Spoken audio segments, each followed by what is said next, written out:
bar council आप गोटे संगठन अच्छा यह सहित गोटे पाराल संगठन अच्छी जहाँ को लेकिन आप विषेदगार कर राज्य बार काउंसिल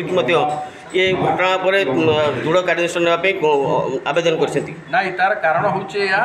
जे बार काउंसिल जोटा कि ओडिशा आईनजीवी परिषद अच्छी जोटा कि रेगुलेटरी बॉडी से रेगुलेटरी बॉडी चेष्टा करथिला जे दुईटी जाक संघ को यूनिफिकेशन करिवो बा मिश्रण पर्व सामिल करदेव एथिपाई बहुत प्रयास करथिले बार काउंसिल वर्तमान माननीय अध्यक्ष सीतांशु मोहन द्विवेदी और अन्य सभ्य माननीय सभ्य माने किंतु अन्य गोष्ठी जो मान निजको आत्मघोषित निखिल ओडिशा आईनजीवी परिषद बोली कहउचंती से माने याको अवमानना कले एवं से माने कौन प्रकार राजी हेले नहीं एवं से माने कौन प्रकार मीटिंग को मध्य आसिले नहीं एथुरु बुझा पड़ुछि जे एभली यूनिफिकेशन रो संभव हो नहीं बुझे मु भाबुछि तेणु तांकर जो कार्यशैली रही एवं मनचाटिया बा एकचाटिया भाव में जो निष्पत्ति नौचंती एवं आईनजीवी परिषद को न मानिबा भली कार्यक्रम करुचंती या विषय आम आज गोटे निंदा प्रस्ताव गृहीत करिछु एवं सेटा आम निश्चित भाव निखिल ओडिशा आईनजीवी परिषद को जनइबु तत्व्यतिरेक आज आमर जो कार्यकारी सभा अनुष्ठित होता ये सभार मुख्य उद्देश्य रही जे आमर प्रत्येक वर्ष जो वार्षिक अधिवेशन हुए आमर इयरली कॉन्फ्रेंस हुए सेटा एथर 53तम अधिवेशन से 53तम अधिवेशन किपरि भाव में हम एवं केउठारे हम यार निष्पत्ति नबा एवं जहाँ हम आमर ओडिशा आईनजीवी परिषदर परामर्श क्रमे निश्चित भाव में आम करूँ बोली निष्पत्ति नहींचु तत्व्यतिरिक्त आमर जो गत थर जो सरकार थे नवीन सरकार से माने आमर जो मैचिंग ग्रांट जोटा अच्छी 5 कोटी 10 कोटी को बढ़ई कि भाव इम्प्लीमेंट करा एवं वकिल मानकर स्वास्थ्य समस्या रोचे स्वास्थ्य बीमा कि भाव में हम ये सब घटना को नहीं पुंखानुपुंख आलोचना चली माननीय अध्यक्ष ज्ञानरंजन महांती अच्छा तत्व्यतिरिक्त आमर मुख्य जी उपदेष्टा रही आम राज्यसभा एमपी अच्छा सुजित कुमार महोदय से रही ओडिशार 30टी जिलार कोण विकोणु प्रायतः समस्त आमर जो कार्यकारी सभ्य जो मैंने अच्छा से आमर निष्पत्ति ग्रहण करा जाउची जे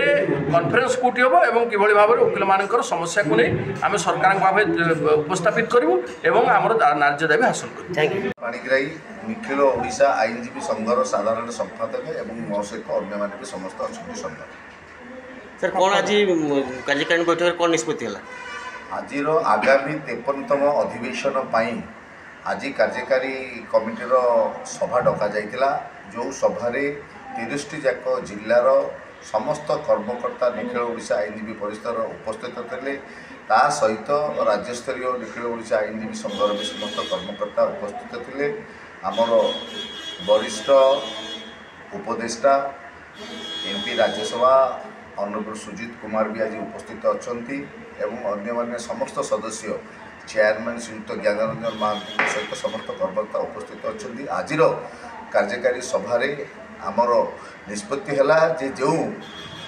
निखिल ओडिशा आईनजीवी संघर 2टी ग्रुप अच्छा से ग्रुप रु गोटे ग्रुप ओडिशा राज्य आईनजीवी परिषद पाखरे एक कथा सबजुडिस अच्छी ए मैटर को ताकू भाइलेसन करी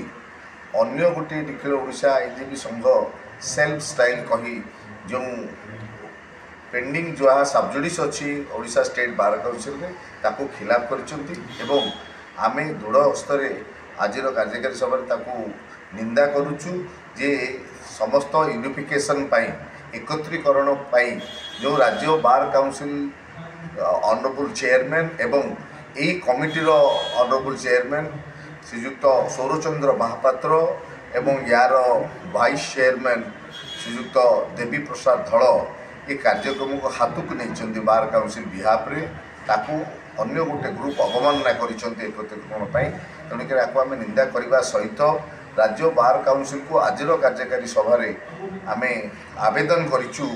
जे जो